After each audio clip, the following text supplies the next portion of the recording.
Welcome everyone to our public lecture. As you all heard, the recording is in progress. We are all being monitored here, and we have, in addition to the regular Sincel audience, we also have a YouTube audience because it is an open general lecture. So it is my greatest pleasure and honor to introduce Marileen Dogterom, who we all know because we're here. She's organizing those meetings. She created the Synthetic Cell Initiative in the Netherlands, and then she decided the country's too small, so let's spread it all over Europe. She created the Synthetic Cell Initiative, European Synthetic Cell Initiative. She's the main organizer. She's the main force behind our community, behind organizing our synthetic cell community. In addition to herding all of us into building cells, she's also an amazing researcher, and we're going to see some of her research today. She's an internationally recognized researcher from TU Delft. She works on very biologically relevant cell motility, cell membrane, the protein problems. Among a lot of her accomplishments, I wanted to highlight one. She received in 2018 the Spinoza Prize, which is the highest honor a Dutch researcher can receive. And she published a lot of awesome papers, which all of we know. She mentored a lot of people present here came through her lab, collaborated with her at some point. So in a way, she's the main organizer, the main backbone of the synthetic cell community, and now she will give us a general lecture about the promise of synthetic cells. Okay, Kate,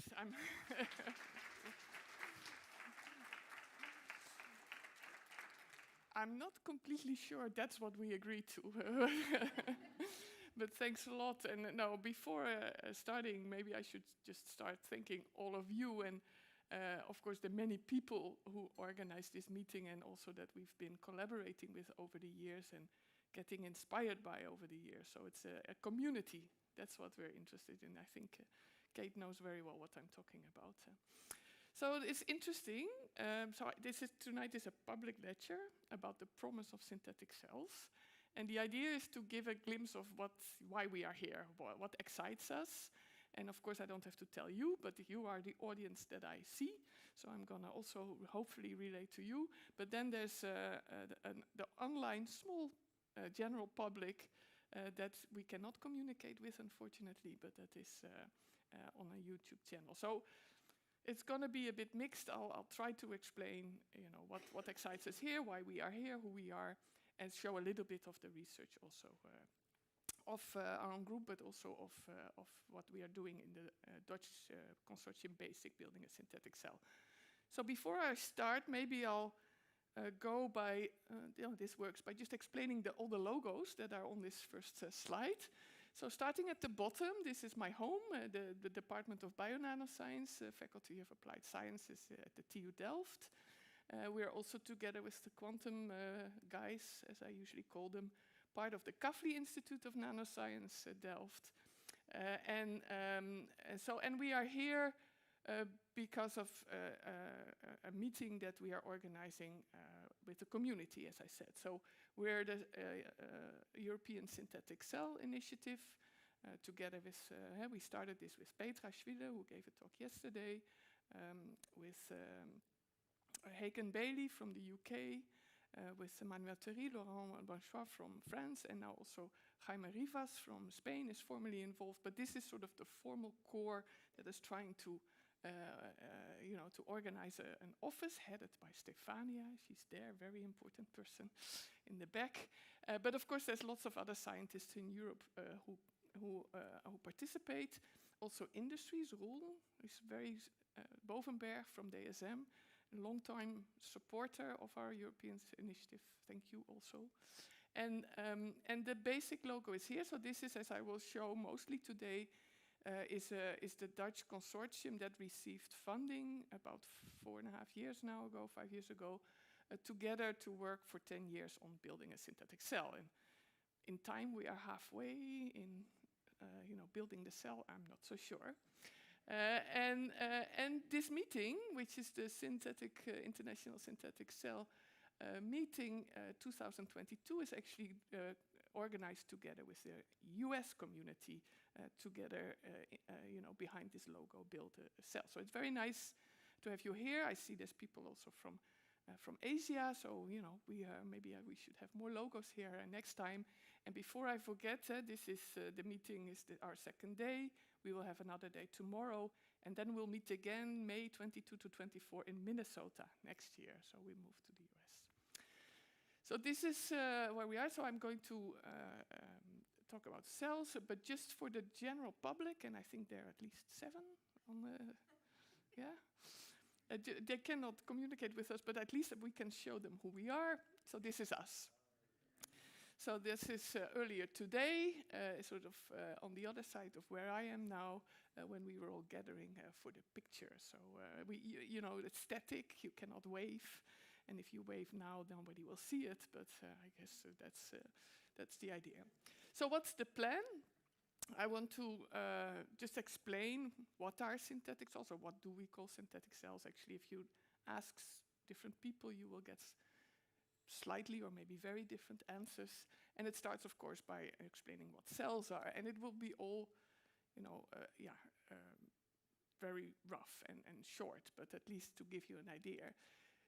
The promise of synthetic cells, so this is looking way in the future. We are talking, and I will show you fancy movies and cartoons about how we dream to make cells, but it's very important to realize that this is a tough question. I think we've also, again, in this meeting, discussed among us how difficult of a task it is if you're really serious about building a complete cell. Of course, there's all kinds of intermediate steps or earlier steps that are also equally interesting, and for that we've seen a lot of progress, I think, at this meeting, of all kinds of new tools, new building blocks that are being developed, which I will also at the last slide summarize a little bit, although not in a very comprehensive way. So I will talk about why is it so difficult, and what has been achieved, but what is still to do, and then have maybe 2 slides on what may this mean to society. So the promise of synthetic cells is, once we are successful, what could we do with it as a society? But the last part is what may the impact be? And we've learned from a lecture last night that it's important to not just talk among ourselves, but also ask the general public, who is now not able to communicate with us.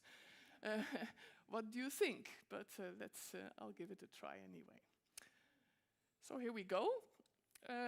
Just to start, so the cells are the basic unit of all life. Our body, if you zoom in, the building blocks, the smallest building block of any life that is able to grow and reproduce autonomously is a cell. And basically this is a picture that I stole from a colleague of mine, Bertus Beaumont, and I just liked it because of all the colors and the different varieties in which life can take shape. And these are almost all, not all of them, not this one, for example, multicellular complex organisms like ourselves, and it's just mind-boggling the different kind of shapes and I don't know, talents these multicellular organisms can take. But no matter which picture you like best here, whether it's the butterfly or, I don't know, the slug or the puma, panther, they're all built in the end of cells. And all what unites all these cells,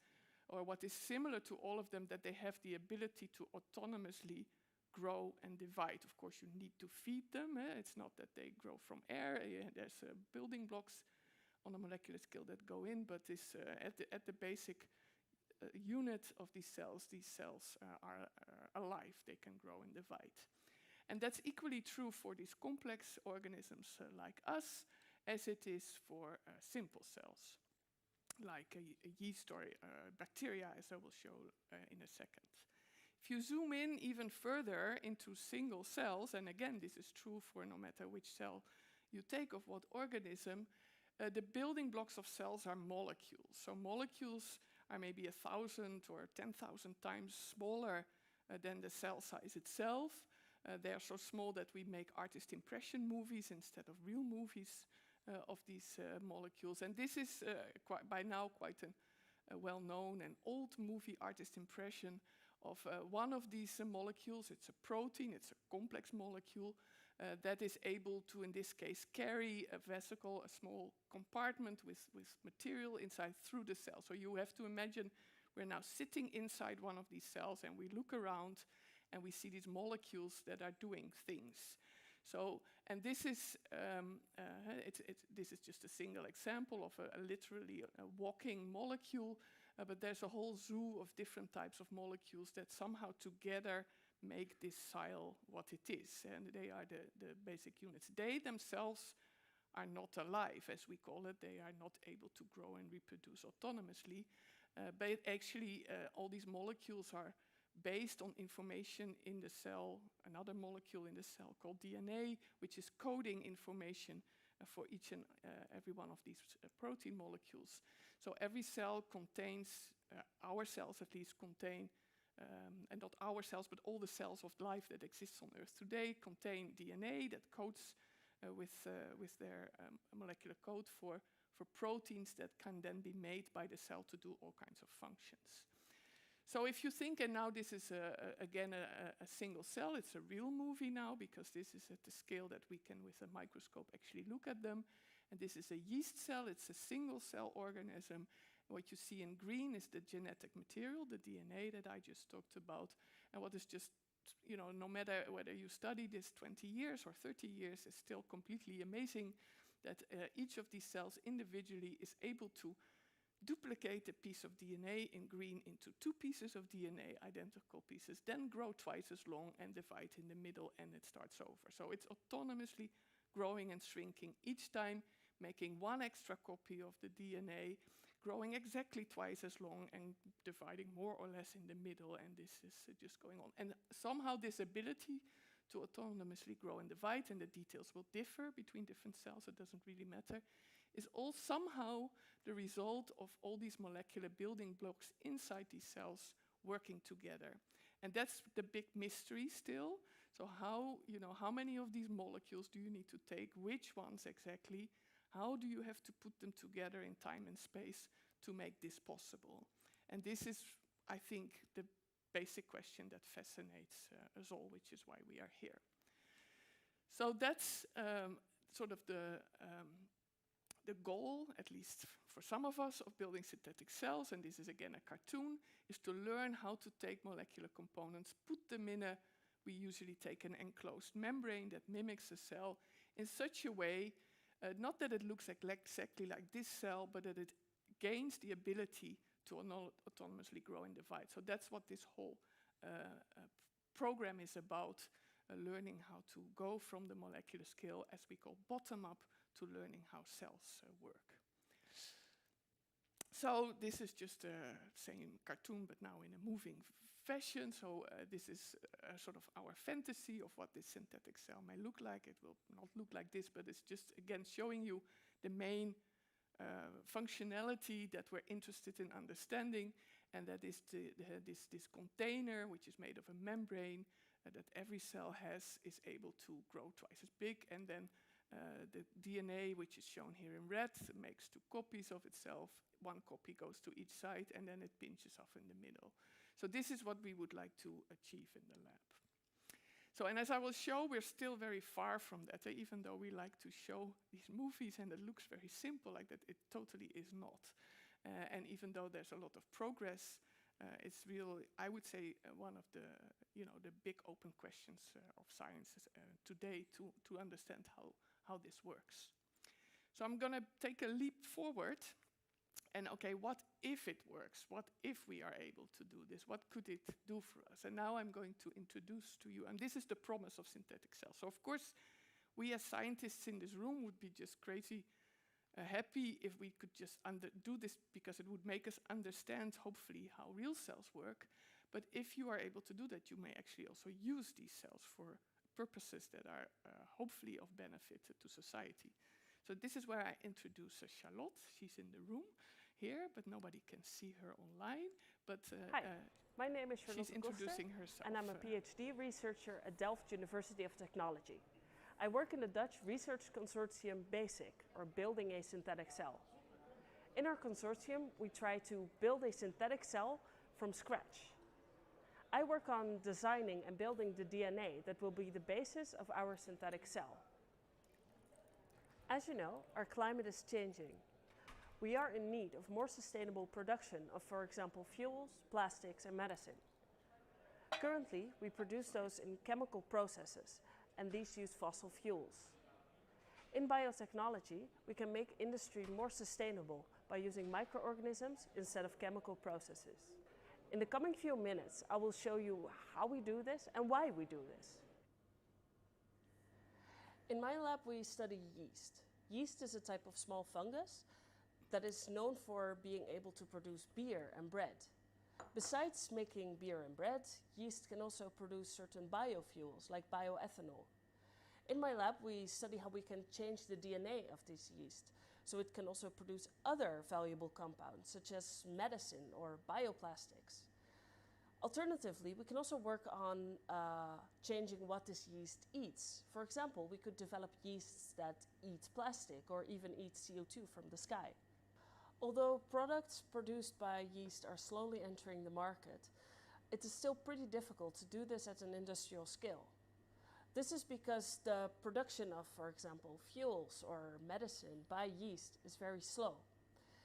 This doesn't make it very economically viable to actually produce stuff with yeast. Instead, it's much cheaper and easier to use the chemical processes we already have, but those are bad for the environment. The reason why these biotech processes are so slow is because we are working with actual living organisms. And making medicine or biofuels is not their prime task. They don't necessarily need to do it. Therefore, if we want to use yeast in industry, we will have to engineer it. And before we can engineer this yeast, we will have to know how it actually works. By building a synthetic cell, we can gain the knowledge on how cells exactly work, and we can use this information to engineer yeast as the perfect organism for industry. Additionally, by building a cell from the bottom up, we can design cells in any way we need. We can, for example, make a cell that produces antibiotics, or make another cell that specifically produces biofuels. With this method, we can design cells for any purpose we want. The DNA is the blueprint of the cell. It determines exactly what a cell can and cannot do. In my research line, I develop a kind of DNA Lego, a method in which we can click different pieces of DNA together, so we can test different functions of the cell in different combinations. This will teach us a lot about the cell, for example, what the basic requirements of life are. It will also give us the knowledge that we currently need to build the perfect biological factory to make industry more sustainable. Okay, I think this was, I could never explain it better than Charlotte did, so thanks a lot for that. And but it's far in the future. So, and if you were not here, I would show this kind of slide explaining that wouldn't it be great if we could learn to build things the way nature does, and we would have potentially all these applications in mind. So I'm not going to go through it again, except to explain sort of the slogan that nature could be our next technology. Okay, so this is very far in the future, and it could be very useful for us, but we are at the early stages. So just let me give you a little bit of at least how we approach this task in our Dutch consortium. So first of all, even if you if you limit yourself, and in this meeting there's actually a lot of cellular functions that we've discussed, but within our Dutch program we limit ourselves, which is not limiting at all, it's already very complex, to the ability, as I already explained, to grow and divide. But even if you are just asking a mimic of a cell, and again it will be very simple compared to a real cell, you have to already worry a lot of progress. I won't go through all the details, but it's already asking a lot. So then that's on the pessimistic side. On the optimistic side, we could say, okay, but we know the blueprint of many organisms. So we know, if you want, the molecular parts because we know the genome sequence. In other words, we know the code of bacteria, of yeast, of us. And we even know from the Greg Venter Institute that it takes a few hundred unique codes for proteins to make at least a viable natural cell or minimal cell. So we know the components, but as I already explained, what we have to learn how to do is how to put these proteins or these molecular building blocks together. Ask, how does a living cell or this ability to grow and divide emerge from these interactions, and what are minimally required. So we have decided to take what's called a bottom-up approach by starting with the molecules, and also a modular approach focusing within our consortium on, on three modules, which is self-fueling. It's the ability to make energy-carrying molecules, to process DNA, which means reading from DNA to protein, but also duplicating DNA, and then the ability to divide. So there's not yet here communication, there's no motility, even though we've discussed it in this meeting. We are sort of leaving that out for the moment. So we originally put together a group of scientists. Again, this is just a Dutch consortium. Of course, the community is much bigger, with specialism in these three different modules, but also theoretical modelers, top-down genome engineers, and, as I will get back to later, also a philosopher, thinking also about the ethics of this problem. By now, this group has grown, so this is the original consortium, and I think now 5 or 6 extra young group leaders have actually joined the effort. And maybe what okay, I should not go too quick. So these are all specialists. For example, Bert is here still, Polman, a specialist in metabolism in synthetic cells.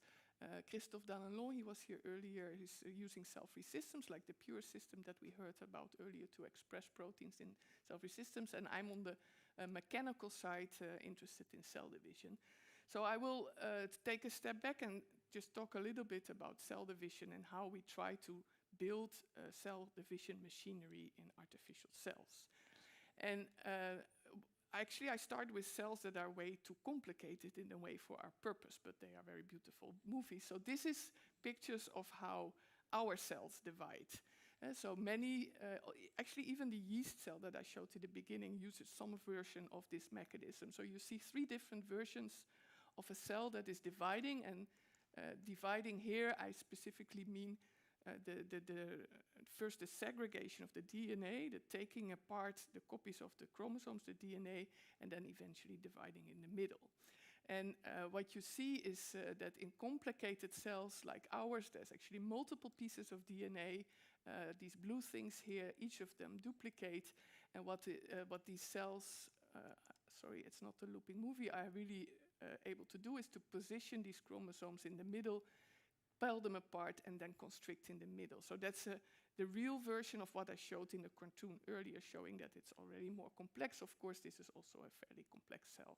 So we ask, can we rebuild this machine? It's called the mitotic spindle, the kernspoel in Dutch, in a very minimalistic way, and learn how to use that minimalistic spindle to segregate pieces of DNA for the purpose of our synthetic cells. That's sort of our task within the consortium, not just ours, but what we focus on.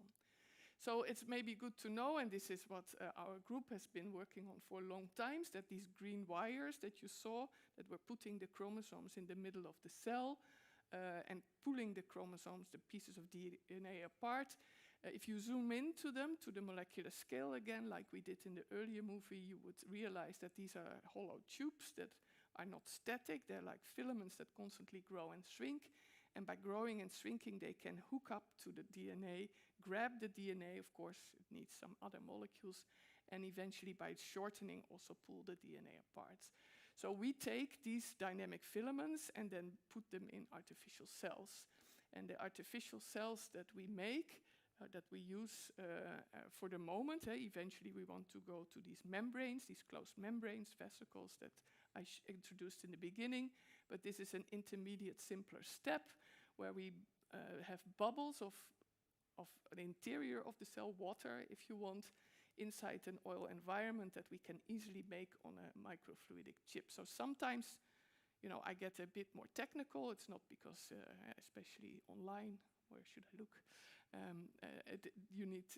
The details need to be understood, but it's just to show you that we can, in the lab, make mimics of cells in the sense that these are enclosed structures that are roughly the size and the shape of real cells. And then we can put these dynamic filaments inside by taking the building blocks of these filaments, proteins again, that will spontaneously self-assemble into these growing and shrinking wires. And I'm skipping a lot of steps, but what we are in the end able to do is to turn this beautiful real spindle into a much more simplified mimic of a spindle that is, at least within the confined space of this artificial cell, self-organizing itself in the same way as this spindle does. What is, of course, lacking here for now is that we want this spindle now to grab pieces of DNA and pull them apart, and this is where we have to go next. But it's a first step. It's one of the building blocks that we have to eventually put together with other building blocks in our effort to make it all work together. So this is now maybe a bit for the audience more here, that actually if we want to have a filament system that is able to hook up to pieces of DNA, plasmid, and pull them apart, and we want to do this in a cell-free system where the filament is actually encoded by the DNA present in that cell-free system, then we better go away from these complex kind of filaments that we find in our cells, and we instead switched our effort in the last years to what are called bacterial filaments. So there's simpler versions of these tubes found in simpler cells that have the advantage that you can express them, for example, in the pure system. And then the plan is to use these kind of filaments in our minimal spindles for synthetic cells. So we don't know, I haven't decided yet exactly which one. This is called bacterial microtubules for the experts. So this is B-type-A and B-type-B, which together with Christophe Danelon, who I already introduced, showed that it indeed can be expressed in a cell-free system. So what you see here are vesicles with the pure system inside. So this is no longer these droplets, these bubbles of water in oil, but it's real enclosed vesicles. And we can put the DNA coding for these filaments inside these droplets. This is what Johannes Catan did in a shared project with Christophe. And then this DNA will be translated into the proteins that then spontaneously make these filaments, which for the moment are just deforming the vesicles into elongated shapes. And this is then one of the candidates where we now have to learn how to hook up these filaments to DNA and organize them in such a way that they can actually segregate DNA in our dividing cell. We're not there yet. An alternative filament that we're also studying, because you never know what will work, so we have multiple approaches, is what you could see on a poster here this morning, I guess, is the PAR system. So Yash, I don't know where you are, in our group is working together with Reza, Koen, and Eli on this other alternative bacterial filament.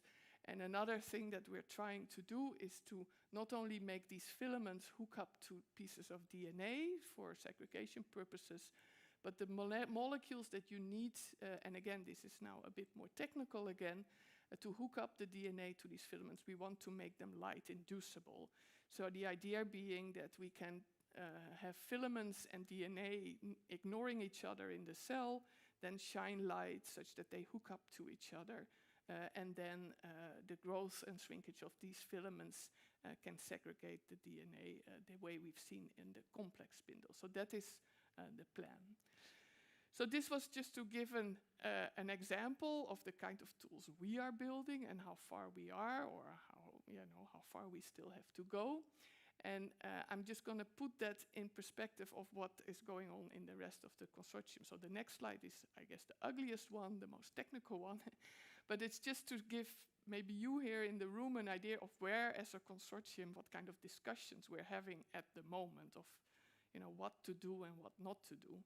Because, okay, we can we can express filaments in vesicles, and it does not hook up yet to DNA, but we have ideas how to do it, and that will eventually be good for cell division.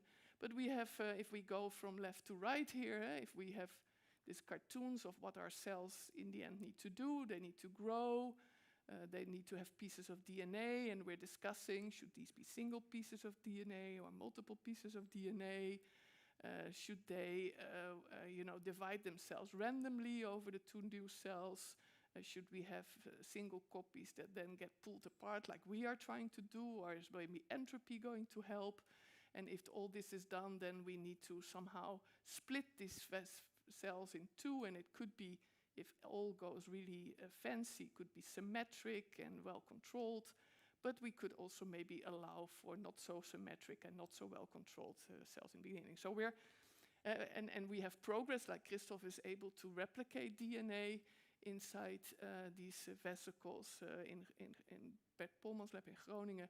ATP synthesis is working, lipid synthesis is working. So there's all kinds of elements in this whole process, and we probably need Petra here somewhere at the end to divide these cells. So we're all making progress, but it's also clear that to put it all together is still a daunting task. So as a consortium, we made this slide basically to discuss how to cheat. And to have something working on a shorter time scale.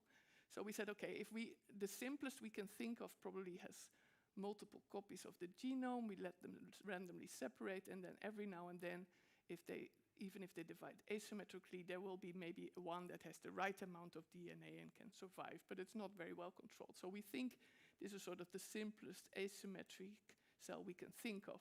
And even then, we think that the autonomous ATP synthesis, lipid synthesis that we're able to do is probably not fast enough and will not give enough to grow the right size. So we're going to allow to actually feed with complex molecules for a while as well. And then we said, okay, in addition to this, arguably simplest cell, we're also going to try to make something divide symmetrically. But all this more fancy control with proteins, we're probably going to push beyond the scope of this first project. So it's just to give you an idea, of course, of the choices that we're trying to make. And again, always with the common goal in mind to have some level of autonomous growth and division. And you see there's blue letters here, which means we will initially allow to complement the autonomous growth with some external feed. And we may also use external control like the light that I just introduced to synchronize things, because I didn't emphasize, but I did it a little bit in the beginning, but if this one is to work and then work all over again, you have to coordinate in time that the duplication of the DNA happens once, exactly when you grow twice as big and you divide once. So this temporal color coordination is yet another level of complexity, which we are also going to initially allow to cheat on a little bit, for example, with the use of external light. So it's just giving you a glimpse into our thought process within the consortium at the moment. And even with this sort of simplifications, it's still a lot of challenges to make it all work together, even though the progress on each of these individual parts is actually sometimes quite amazing. Okay, that was the ugly technical side. I'll go back to, what if it works? So this, I hope, gives you an idea of where we are and what there still needs to be done. And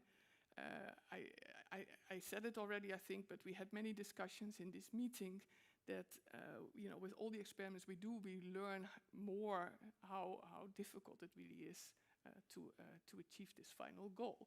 But life is able to do it, cells are able to do it, so we will find a way, we think. So what if it works? And I'll get back to this picture. It's a picture of a baby shower of a cell that is a synthetic cell that is born. But I'll get back to you where this picture comes from. So I said already in the beginning, if we make it work in the end, then there's all kinds of opportunities that we may have learned a lot about how life works, and we may have more sustainable ways, as Charlotte explained, of producing things for all kinds of application areas. But there may also be questions. If we do develop this kind of technology, and that we also, this is why Huub Zwart, who you've met here in the meeting, also is involved in the project. There's of course very interesting philosophical questions. When will you call this synthetic cell alive? I think the discussion about what life is much older than any attempts that we are working on in the lab. There may be ethical issues, what are you doing? Are you creating life? Should you be creating life? Safety concerns. And also interesting, we heard about yesterday, there may be concerns about who owns this technology in the end. It will be great to have environmental friendly ways of producing things, but will it be available to everybody who could benefit it or not. So all these questions, and we had a long discussion about it yesterday, so I'm not going to repeat it, but if you're interested, and also people who are watching, there's a position paper written, just published last week. You can find it on the website of the Rathenau Institute. It's an institute in the Netherlands that thinks about societal impact of new technology.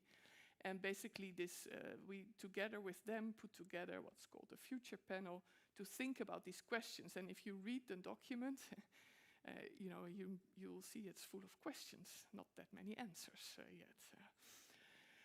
So I will not go into these recommendations, but basically the other question is, okay, what will be the impact on society, or what will the public think the impact will be, or what would the public want the impact to be? And this is where I come back to the baby shower. So as part of this collaboration with the Rathenau, we also involved a designer, Mies Loogman, quite a young artist. You can find her online if you want. And she presented her thoughts or her work about the synthetic cell at the Dutch Design Week last year in Eindhoven, which is where she had this baby shower for the synthetic cell, and used this as an opportunity to just ask people who were coming to the Designer Week, Dutch Design Week, and watching this baby shower, what they thought. So since we have a public here online, but as I said, there's a one-way communication, so I cannot ask what the public, what kind of questions you may have. But Mies did, so she asked people what they thought, and I'm going to try to. She made a podcast. It's actually quite long. It's half an hour. It's also published on the website of the Rathenau last week. She made 4 podcasts about the science. She interviewed us. But the last one, number 4, is about this Dutch Design Week. And if you're interested, you can listen to the whole thing. It's in Dutch. It's a half an hour, so I'm not going to run the whole thing here. But it has English subtitles, so at least I'll show you a little bit of that, including the English subtitles. So now we're going to have the subtitles. Welkom bij Herschept. In deze serie onderzoek ik hoe de mens met het maken van een synthetische cel het leven herschept. Hiervoor neem ik een duik in het Nederlandse onderzoek Building a Synthetic Cell, wat in het kort ook wel BASIC wordt genoemd. 10 jaar lang bouwen onderzoekers van 6 onderzoeksinstituten aan deze kunstmatige cel. Deze cel zou ons uiteindelijk het antwoord kunnen geven op de vraag hoe het leven werkt. Maar hoe denken de bezoekers van de Dutch Design Week over de ontwikkeling van de synthetische cel? Waar hopen zij dat deze cel aan kan bijdragen? Moeten we ons zorgen maken? En welke adviezen willen ze meegeven aan de overheid en de wetenschap? Dat ga ik in deze aflevering onderzoeken. Can you fast forward to about 7.5 minutes? En samen met het... Yeah, just a bit further. Yeah, perfect. Yeah, so I'm just showing ja, natuurlijk. Alles bestaat natuurlijk uit cellen, maar hoe dat dan met synthetische cellen gaat, heb ik te weinig verstand van, eerlijk gezegd hoor. In de gesprekken komt het vaker voor dat de mensen overvallen worden met vragen over deze voor hen nog onbekende cel. Ze denken dan ook vaak dat ze er nog niet over mee kunnen praten, maar niets is minder waar. Daarom vragen we naar hun dromen voor de synthetische cel. Ik denk ook vooral in de gezondheidszorg, om mensen te kunnen helpen met dingen die niet meer goed gaan in het lichaam. Dat zou ik wel heel erg mooi vinden. Ik denk meer in oplossingen van problemen met de natuur of met afvalverwerking. Dat zou dan natuurlijk ook wel heel mooi zijn. Iets opeets misschien. Bijna iedereen die we spraken, sprak de hoop uit voor positieve mogelijkheden in de medische wetenschap. Of ze kwamen met de wensen voor een beter klimaat en het herstel van natuur. Naast hoop hebben bezoekers ook zorgen en vragen over de synthetische cel. Zo ook Bart en Sophia. Ja. En ik weet natuurlijk niet wat de synthetische is. Hè? Is het synthetische cel? Is dat dan de plastic of de nylons of de... Ik begrijp daaruit dat het synthetisch is dat wij hem gemaakt hebben. Ja. Wij creëren hem zelf. Ja. Ja. Het is niet van plastic gemaakt. Nee. Het groeit vanzelf. Het moet wel groeien. afvragen, hoe stop je hem? Waar stopt het? Daar zie ik een grote angst dat iets gaat woekeren in de natuur, omdat het vrijkomt, of het ontsnapt, zullen we maar zeggen. In het lichaam. Voor nu is het idee dat deze cel alleen kan leven Dit in is een Celine, lab. hè? En het mooie aan zelf Dit kunnen Celine? bouwen van een cel Ja. is dat we er ook zelf een stopknop in zouden kunnen bouwen. Dus dat die, als je er bepaald iets mee doet, dat hij dan niet meer kan delen. En dat het dan stopt daar. Bijvoorbeeld, je neemt het DNA van een boom Okay, you van can 6 stop meter. it here. Maybe if you En hij click groeit dus niet meer just on hoger the dan die side. 6 meter. Yeah, thanks. Yeah, so you heard Celine actually, one of our the PhD students in Delft, who was also there at the Dutch Design Week trying to answer sort of questions. But what I find very interesting is that people are also quite optimistic, thinking about, what it may do in positive things. And of course, asking, what if it gets out and if we cannot stop it, it's alive. And so I think I didn't actually listen to the whole podcast yet, but it could be interesting. And so just, like I said, we don't have the opportunity now to have these kind of questions from the public, but this is what we might expect. So again, no further answers here. I'm just going to finish by giving you my little glimpse of I explained or tried to explain what excites us, what we mean when we talk about building synthetic cells, what we may use it for in the end, and that it's still a really big challenge to actually get there. But we are here at a meeting, so there were lots of parallel sessions with talks presenting their work, and what I think is really amazing to see, even though the final goal of something growing, dividing, of course, is very difficult. It's amazing how many tools we've seen develop, the building blocks, people looking at communication between cells, simple versions of cells that can be used for all kinds of other purposes already. So there's a lot of creativity, I think, going into this field where things are developed that are already useful in scientific research and possibly also in applications, not growing autonomously yet, but still providing a lot of progress. So this is a completely non-exhaustive list of just things that I saw that I thought were interesting. So we can now do 3D printing of organelles with DNA in vesicles. There were actually at least 4 people who were able to, giving talks about this. We've seen ferrofluidic cells interacting with real ones, so we see hybrid systems, first versions of synthetic cells interacting with real cells, which provides all kinds of interesting opportunities.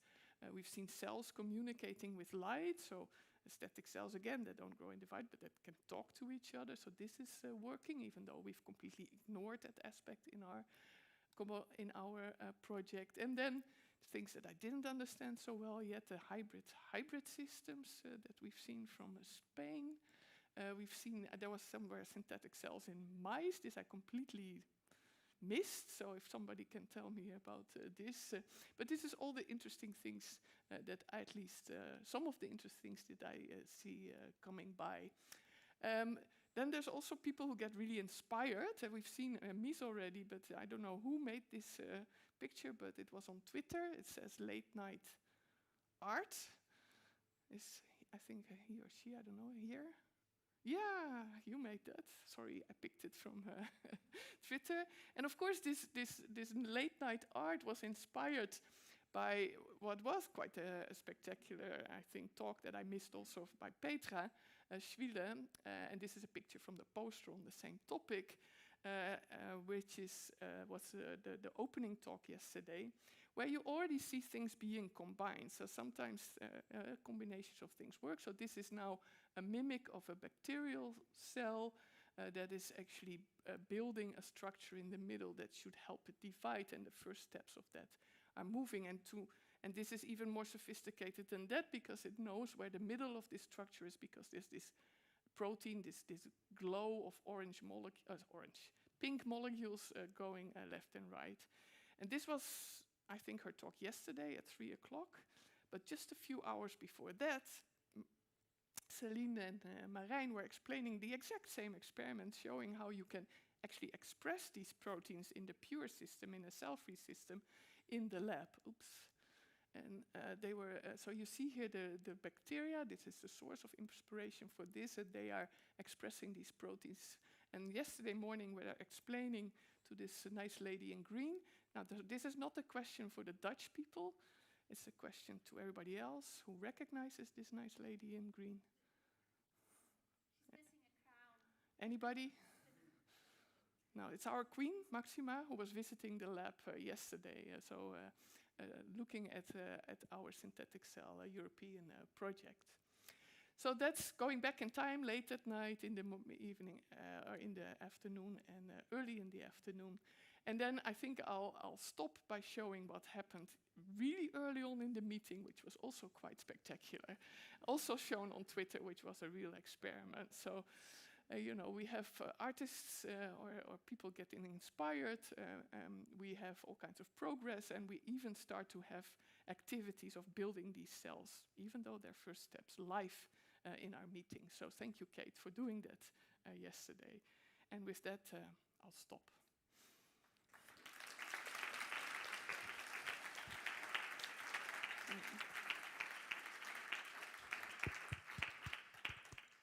Thank you so very much. I think we all were excited about building cells. Now we're really, really, really, really, really, really excited. Questions from the audience? We could also just go and have beer, but That too. To earn a beer, you need to ask a question. And questions from online. If there are any questions from people online, we can do that. Or if there are questions from people here. So let me start, maybe. So this is going to be question more kind of skewed towards the science part of it. But if you were to bet your money right now, what is going to be the first autonomous division system? Is it going to be FTSZ protein ring based, or no? I think it's going to be lipid shape based. So basically, I would think lipid based. Yeah, but of course, there's two things. There's the constriction, which is maybe the relatively easy part, and then there's the actual fission.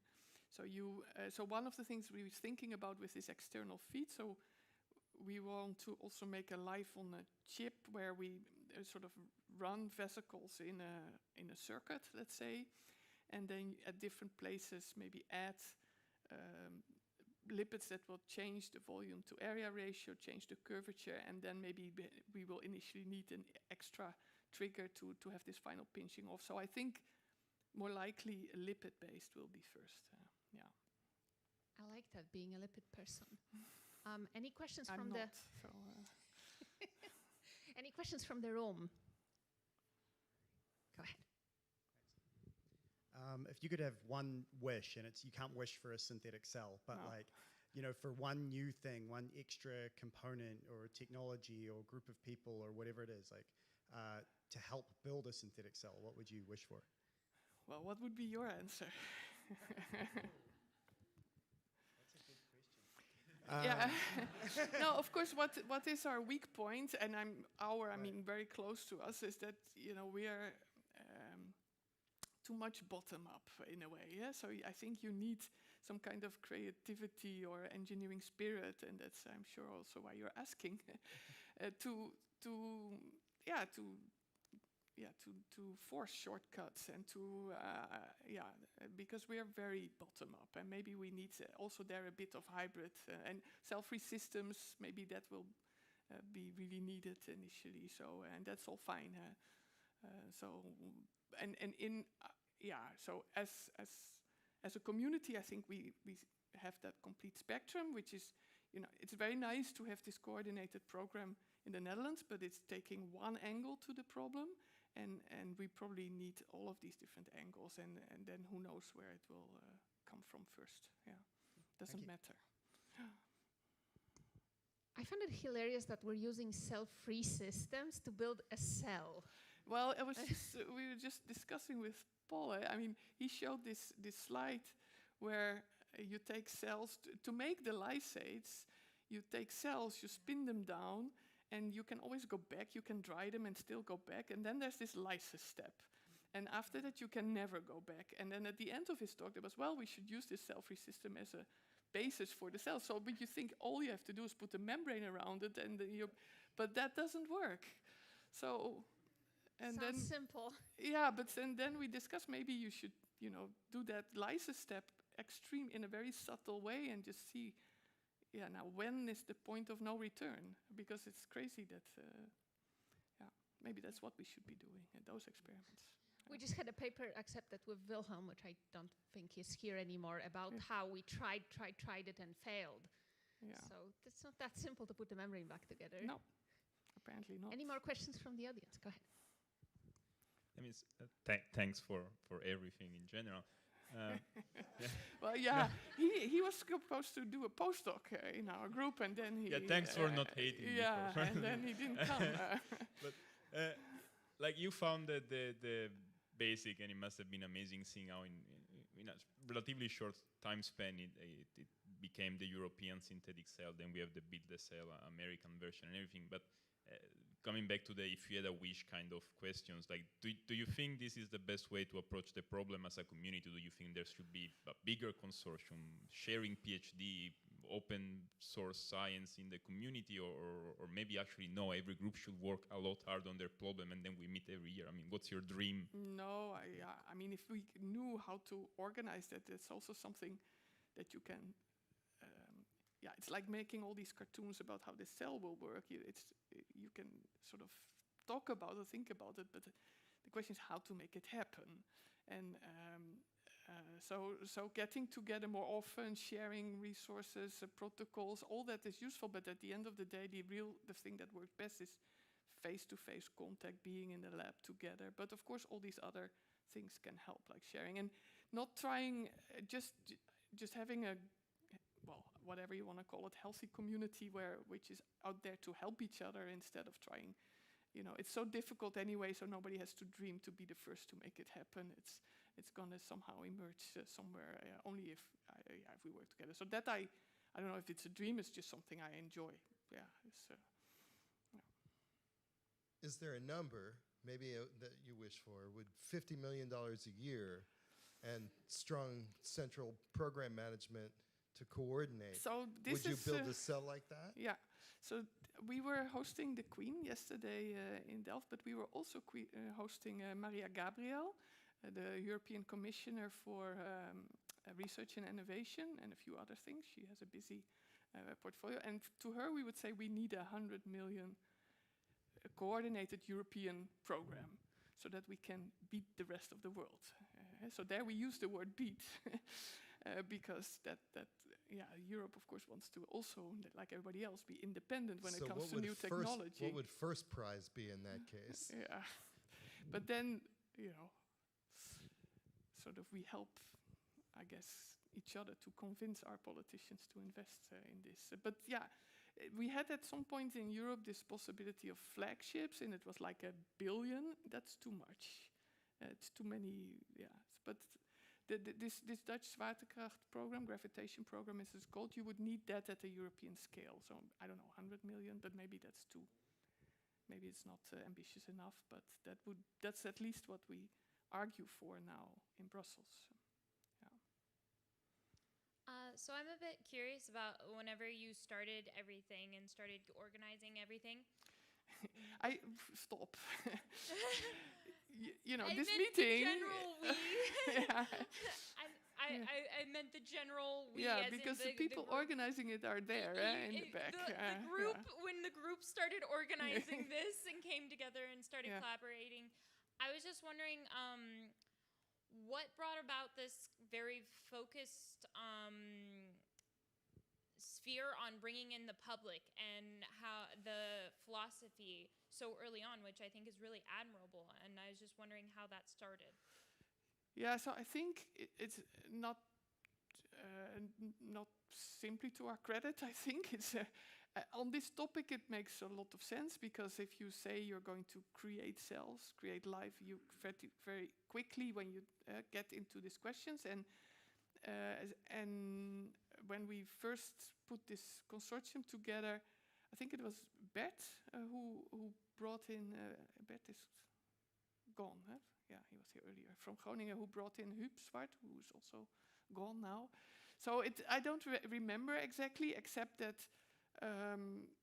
it's not just for this topic, but in general, I think for this new technology development, it's something that also expected a little bit from when you apply, but it also makes a lot of sense on this topic. It's actually also fun, and not just the make it safe and everything, but you see how the public is not focused so much on the safety issue, at least the people who come to the design week. I don't know how it is everywhere else, but also just the philosophy of it is what is life, will this thing be alive or not, so I think it's very interesting. So it came quite naturally in the beginning, and then it's really Huub who brought in the Rathenau Institute, and this is their specialty, so that the future panel got together. We didn't think of that in the beginning. That just happened because Huub made that happen. Yeah.